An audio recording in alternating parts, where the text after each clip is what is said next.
Mako robotic total joint replacement. So basically that refers to, way we approach and do a hip and knee replacement. So the biggest difference is a CT is obtained of the knee or the hip. From that, we plan what size, components we are going to use.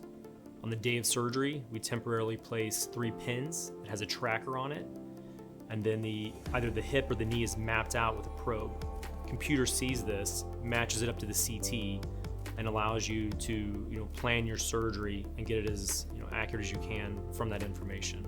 That gives them the ability to get out and do their therapy and recover, and hopefully end up with a better knee or better hip. When we do it manual, we can do a very good job, but you don't always have that information. I think the more information you have, it allows you to do a better joint replacement. But again, the goal is always the same. To give the patient a well-balanced joint, that's stable. And I think, especially with the knee, having that information, allows you to do that.